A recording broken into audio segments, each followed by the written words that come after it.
네, 이번 시간에는 그 경매 사례에 대해서 볼게요. 경매 사례.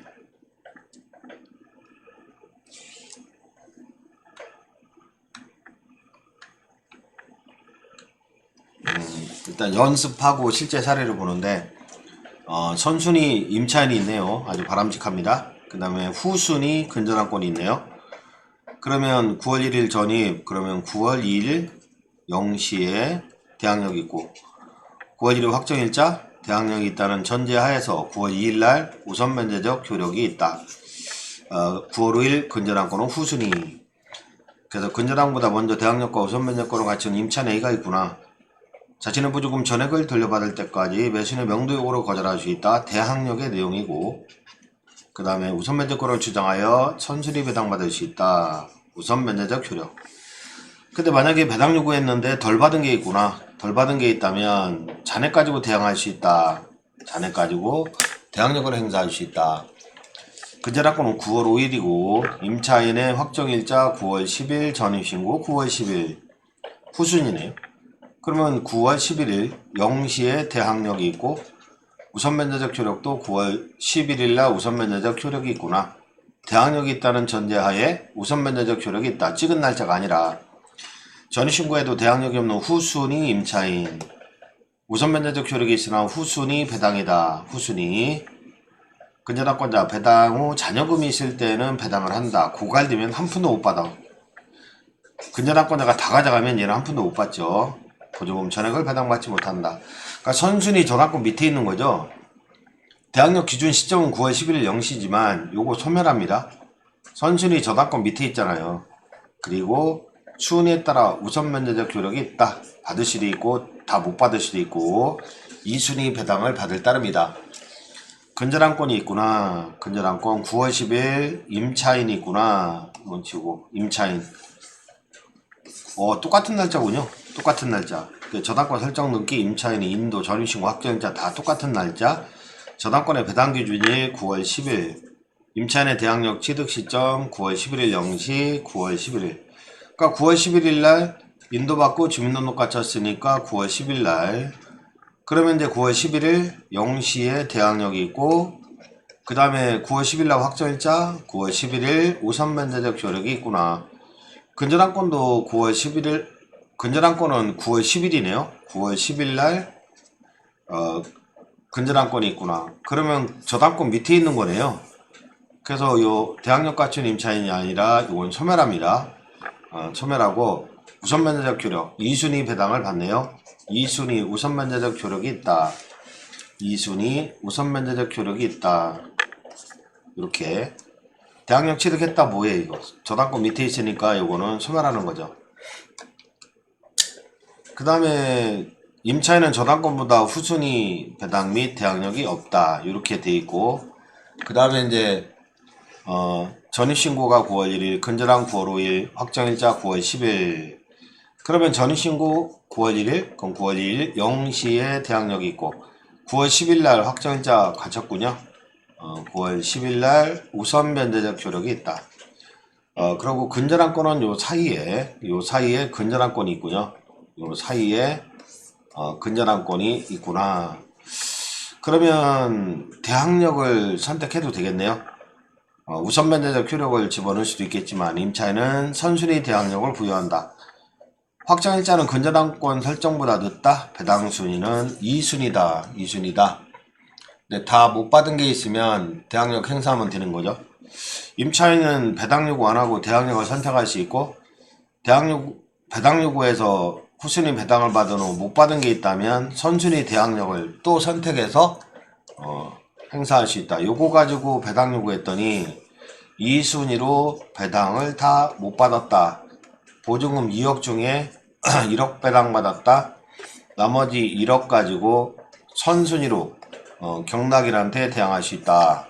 그 뜻이고 임차인 9월 1일, 근저당 9월 5일 이고 임차인의 확정일자는 근저당보다 먼저 받았고 전입신고는 근저당보다 늦다. 9월 10일 0시에 대항력이 있다. 11일 기준으로 우선면제적 효력이 있다. 대항력이 없다. 우선면제권도 2순위다. 그렇죠. 9월 5일 날 근저당권이 있고 그 다음에 이제 9월 11일 날 0시에 대항력이 있고 9월 1일 해봤자 9월 11일 우선 변제적 효력이 있으니까 근저당권 밑에 있는 거는 요거 대항력 없이 소멸합니다. 그러고 1번 배당, 2번 배당 2순위 우선 변제적 효력만 있다 그 뜻이고, 임차인은 보증금 5천이고 그 다음에 9월 1일날 전입신고하고 그 다음에 확정일자를 9월 2일날 했군요. 근데 저당권자가 9월 2일날 들어왔네요. 그러면 임차인은 전입신고가 9월 1일이니까 9월 2일 대항력권을 취득하게 된 거고 9월 2일 0시, 그 다음에 확정일자 9월 2일 했구나. 우선 변제적 효력이 있구나. 9월 2일날 근저당권이 있잖아요. 근데 여기서 그 우선 변제적 효력은 그 배당을 받는다 할 때는 그 임차권도 물권 저당권처럼 배당받잖아요. 5천만 원이고 5천이고 저당권처럼 임차인도 배당을 받기 때문에 이거는 동순위로 비율 배당한다. 동순위로. 그래서 임차인은 전입신고한 이 길에, 그러니까 9월 2일날 확정일자를 받았구나. 확정일자를 받았구나. 그리고 확정일자 일에 그냥 저당권을 설정했구나. 이건 지우고 확정일자 일에 저당권을 설정했구나. 9월 2일날. 그러면 동순위 배당, 안분 배당 한다고 했어요. 그래서 동순위 배당, 안분 배당. 그 밑에 후순위는 없으니까 이거는 지우고 동순위 배당, 안분 배당을 하게 됐다. 그러니까 임차인하고 저당권이 동순위일 때는 안분 배당을 한다. 그 얘기 이해하시고 9월 1일날 가압류구나. 9월 5일날 임차인 A가 있다든지 또는 근저당권이 있구나. 근데 이 가압류 채권자는요, 이거 물권이 아니라 채권입니다. 그러면 요거는 저당권처럼 취득한다고 했는데 경매시에, 그러면 얘보다는 물권이 우선하는 거잖아. 이거 물권이 우선하는 거. 근데 뭐 하려고 등기를 해? 뭐 하려고 등기를 해 채권자가. 그래서 반 채권 반 물권처럼 해서 그렇다고 얘가 채권이기 때문에 얘가 우선순위로 선순위 배당은 아니고요. 뒤에 물권이 있기 때문에 비율 배당한다. 그래서 선순위 가압류권자와 확정일자부 임차인 또는 근저당권이 있다. 근저당권이 있다. 했을 때 날짜적으로는 가압류권자가 선순위라고 100% 1순위 배당 100%? 5천 100% 1순위 배당 그건 아니에요. 안분 배당. 그래서 요거는 되게 중요합니다. 가압류 그 밑에 이제 물권이 있다. 그럼 안분 배당. 가압류 그 밑에 물권 같은 거 있다. 안분 배당. 낙찰가가 만약에 6천이라면 얘들 5천 5천이잖아요.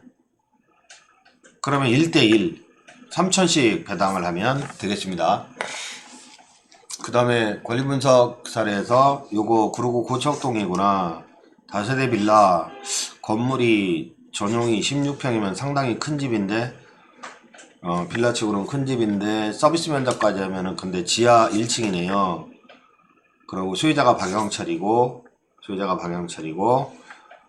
임차인이 박주택 박혜원이 있는데 전입신고는 되어 있는데 배당요구 종기일례로 배당요구를 안 했네. 배당요구를 안 했구나. 그 다음에 97년도에 박영철이 소유권 취득했고 21년도에 강제경매를 집어넣었는데 97년, 21년 그 사이에 임차인이 있군요. 그 사이에 전입신고했군요. 요 사이에 그 전입신고한 자가 2명이 있는데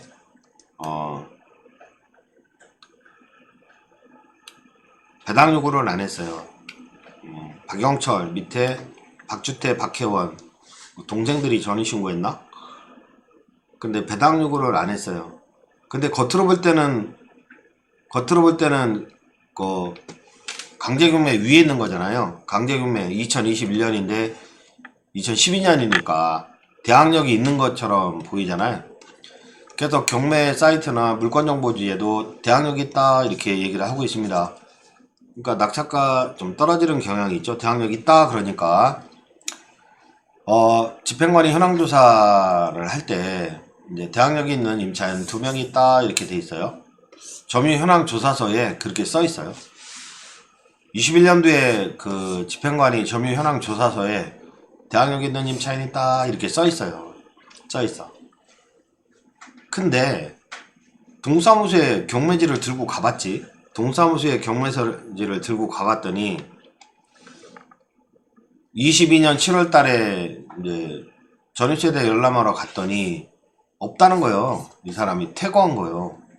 퇴거했다. 그러면 동생들이 다 퇴거한 것 같은데? 배당요구 종기일까지 요 사람이 만약에 진짜 임차인이라면 배당요구 종기일 22년 2월 3일 요때까지 대항력권을 유지해야 되거든. 대항력권을 유지해야 우선변제적 효력도 있는 거고 진짜 임차인이라면. 근데 퇴거했잖아요. 그 퇴거가 이 시점 이전에 퇴거를 했겠지.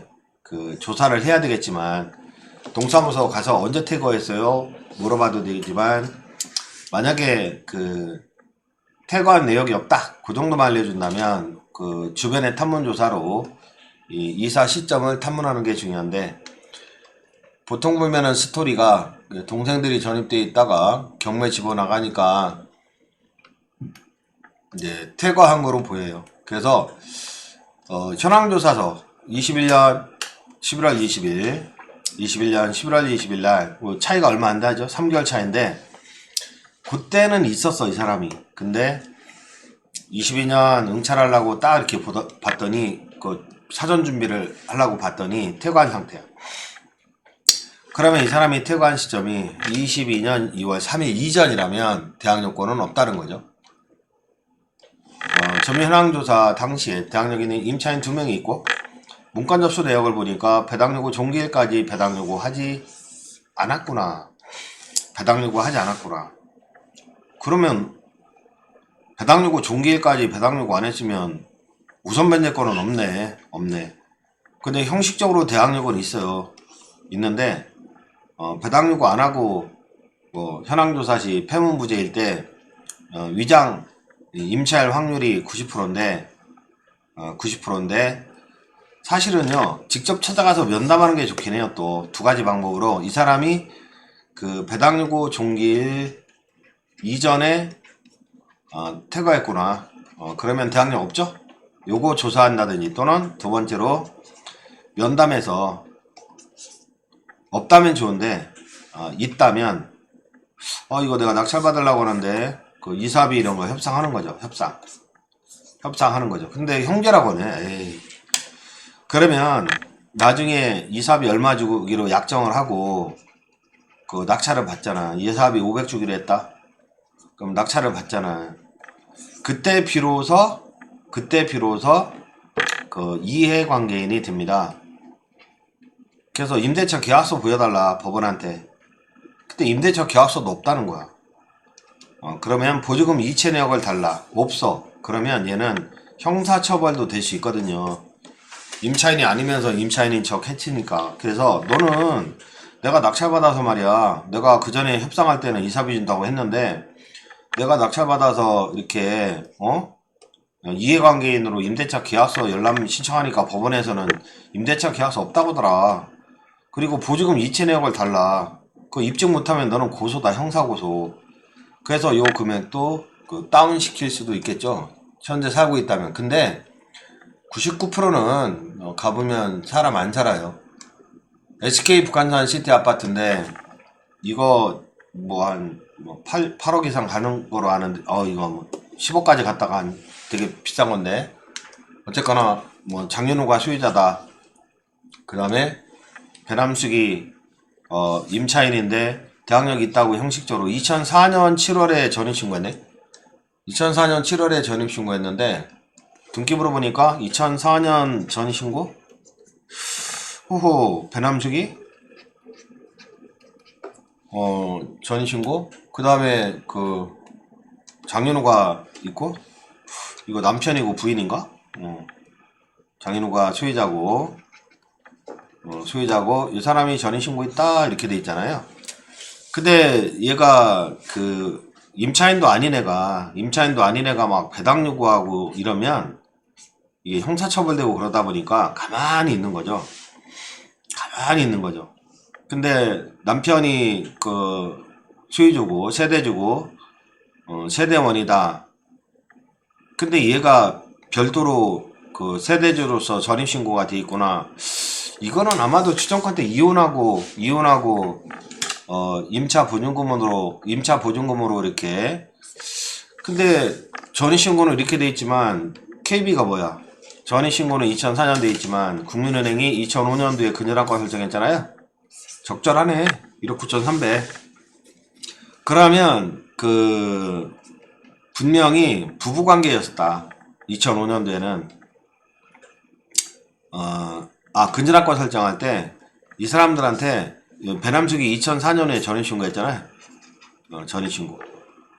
그러면 이 KB는 물어봐요. 너 부부지? 부부? 장씨하고 배씨하고 부부네? 혼인신고 돼 있네? 그러면 소유자로서 그 부인은 임차권자가 아니라고요. 아니라고. 그러고 만약에 배남숙이가 이혼하고서 있는 거야. 전입신고 돼 있고 그러면 무상 거주 확인서를 받는다고. 무상 거주 확인서를 받는다고. 무상 임차인은 대항력이 없잖아. 그러니까 이 KB가 이 돈을 꿔준 거죠. 돈을 꿔준 거지. 그래서 이거는 그 이혼한 게 맞나 보다. 예. 합의로 근저당권도 이렇게 야 너 위자료조리 이거 반 줄게 이거 해가지고 이혼한 게 맞나 보다. 근저당권을 이렇게 설정해 준 거잖아요. 그죠? 그랬을 때 그 국민은행은 선순위를 용납 안 해요. 선순위 임차인을 용납 안 한다. 그래서 KB에 문의를 하면 알려줘요. 이게 대항력이 있다면 계속 떨어지잖아. 그래서 KB는 그런 정보를 알려준다고. 그 알려주면은 무상거주 확인서를 받았어요. 아니면 그때 뭐 부부였는데요? 뭐 이런 식으로 알려주면 요거 임차권 대항력이 있어 없어? 없어요. 없다. 이거 무서워서 계속 육찰이 되는 물건들이 많거든요. 없어요. 그래서 전입신고 그 다음에 2005년에 국민은행의 저당권 설정 KB에 문의하여 선순위 전입신고자 무상거주 확인서 받았는지 인명 얘기했는데 이 개인정보라고 안 알려주는 이상한 사람들이 있어요. 아니 이거 없으면은 니네는 채권 추심이 자꾸 어려워지는데 배당받을 목도 떨어지고 알려달라면 알려주죠. 그래서 소유자 부부관계 이혼상태 추정된다. 이혼 후 동거시 사실혼으로 인정한다. 유상의 임차인을 인정 못 받는다. 그 다음에 대원 판례 임차인이 작성한 무상 임대차 확인서에서 비롯된 뭐 이게 이제 KB한테 야 이거 제출해라 이렇게 제출 아니면 알려달라 이렇게 이게 있는지 여기에서 비롯된 매수인의 신뢰 얘는 무상으로 나한테 대항 못하겠네. 내가 좀 높게 써야겠네. 그 신뢰 근저당권자가 담보로 제공한 건물에 대한 담보가치를 조사할 당시에 대항력 갖춘 임차인이 임대차 사실을 부인했다. 저 무상이에요 이렇게. 무상이에요 이렇게. 그런 사실이 있다는 거죠. 건물에 관한 임차인의 권리를 주장하지 않겠다는 등의 무상 임대차 확인서를 작성해 준 거죠. 근데 그 이후에 개시된 경매 절차에서 무상 임대차 확인서가 KB가 제출을 해서 매수인이 확인서 내용을 신뢰하여 매수 신청 금액을 이제 결정한다 이거죠. 나한테 대항하는 사람 없구나. 그럼 뭐 높게 쓰자. 그랬더니 느닷없이 얘가 아까 매각물건 명세서에도 대항력 있는 임대차가 형식상 존재한다 써있다 이거야. 써있다. 근데 임차인이 제3자 매수인의 건물 인도 청구에 대항력 있는 임대차 주장한다?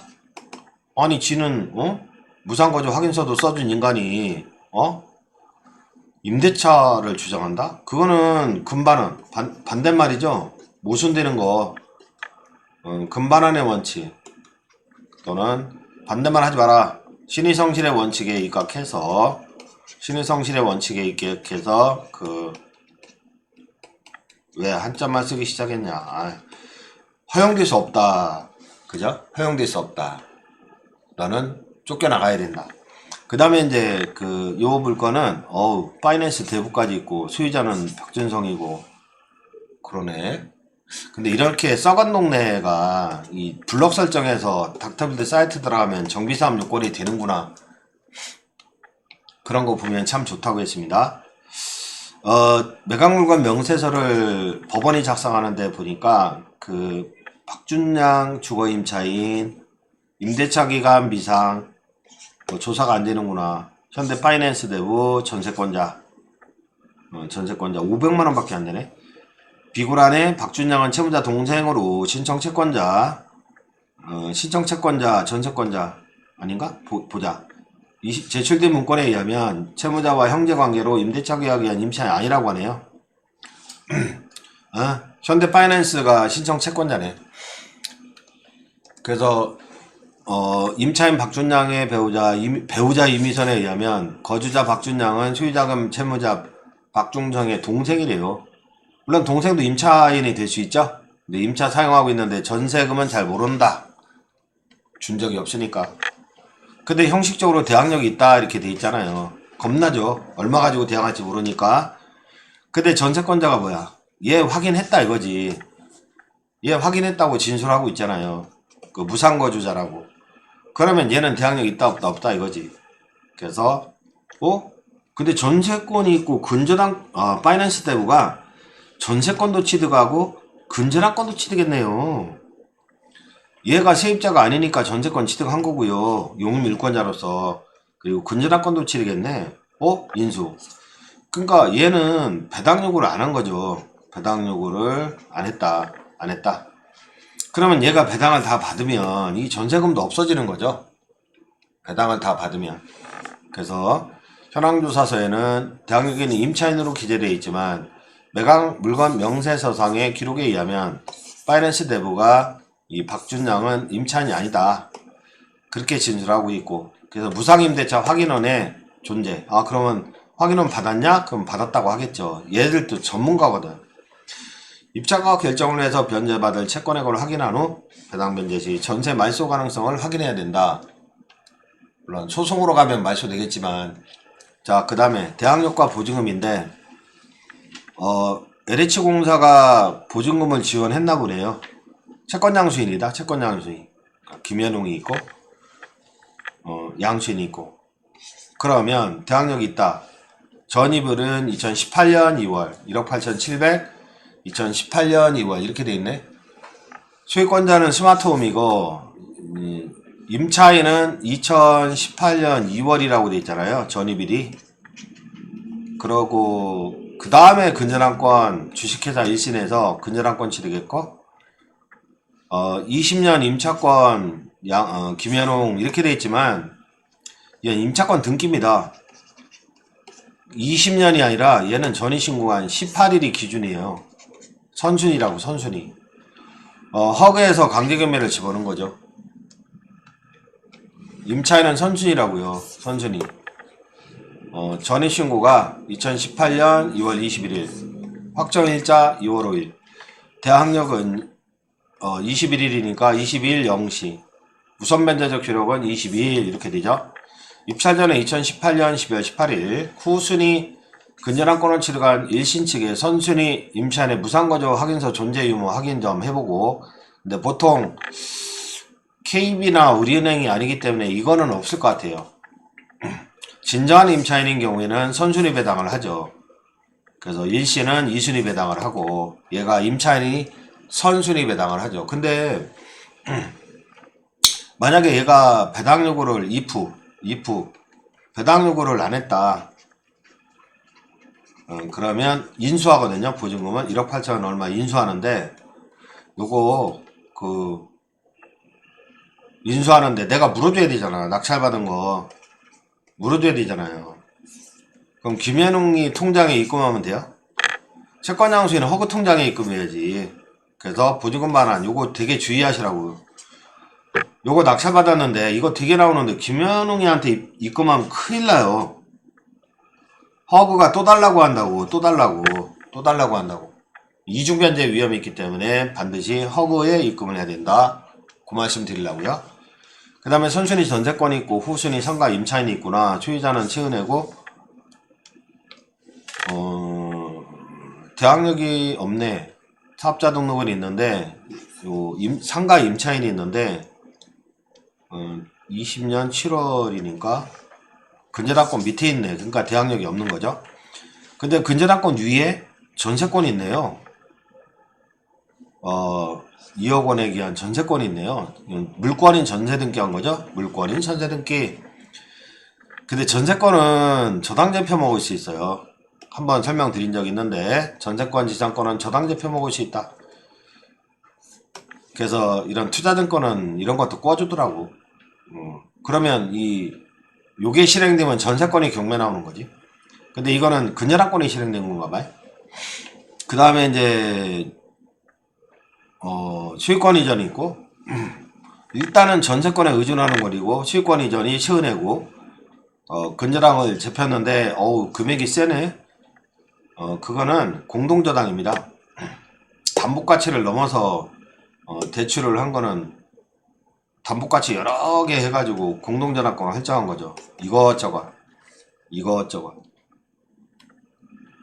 8억 9천인데 1차 경매가가 14억까지 대출을 했다는 거는 이것저것 다 잡은 거죠. 후순위라도. 그 다음에 이제 후순위 근저당 뭐 체납이 돼 있네요.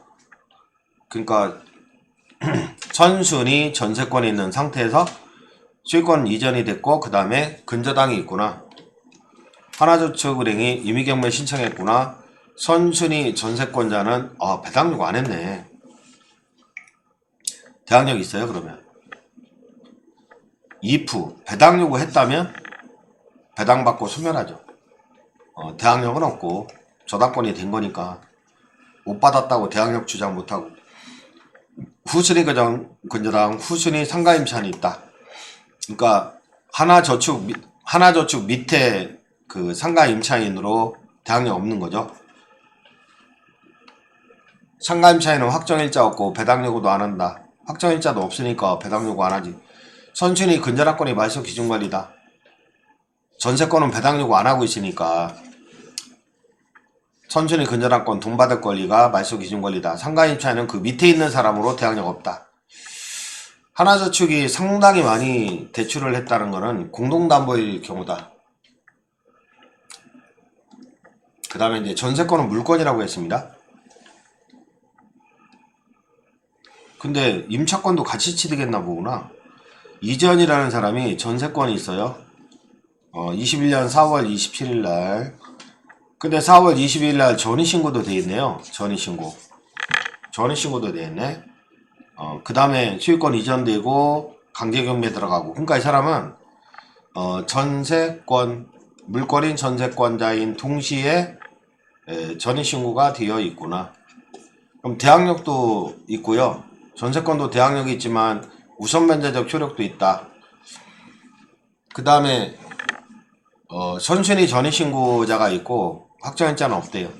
근데 전세권자 이전은 배당요구 안 하고 존속기간 주장한다. 배당요구 안 했구나. 그럼 대항력이 있는 거죠. 근데 또 전세권자로서 배당요구도 가능한 거죠. 그러니까 선순위 전세권자는 얘가 그냥 존속보장하면서 존속보장해달라. 나중에 전세금 달라. 돈 달라. 경락인한테 주장할 수 있습니다. 근데 만약에 얘가 전세권으로 우선변제권을 행사했다면 돈 달라 주장하는 거죠. 근데 다 못 받았어. 잔액이 남았어. 그러면 요 대항력은 안 되고 요 대항력으로 주장할 수 있어요. 잔액은 전입신고했잖아요. 그래서 전세권의 대항력이 아니라, 왜냐면 전세권자는 우선변제권을 주장하면 담보물권이 되니까 담보물권은 대항력 없거든요. 요 대항력으로 주장할 수 있다. 주택임대차 보호법이 적용이 되니까. 근데 소유권 이전이 돼 있고 근저당권이 있고 전세권이 후순위네. 근저당 밑에 전세권이 있네. 그러면 전세권은 소멸하죠. 근저당 밑에 있으니까 후순위 전세권은 소멸하죠. 대항력은 없지만 등기된 날짜가 있었으니까 우선 변제적 효력은 있어요. 순위에 따라 배당을 받으면 되겠죠. 이상으로 지루하겠지만 어려운 보강을 했고 이렇게 작동하나? 이렇게 하나? 재밌네요. 이거 배우느라고 했었는데 어쨌든 간에 이거는 2회독 3회독 이렇게 했으면 좋겠어요. 2회독 3회독 이런 식으로. 그래서 유튜브에 폐쇄 유튜브에 올려서 보강으로 전달을 할 건데 계속 2회독 3회독 이렇게 했으면 좋겠다. 이거 뭐 중간고사를 위해서 공부하기보다도 평생 상식으로서 알고 있어야 된다. 임차인일 때도 알아야 되고 집을 취득해서 소유자로 임대인이 될 때도 알아야 되고. 그래서 재미없지만 고생 많았습니다.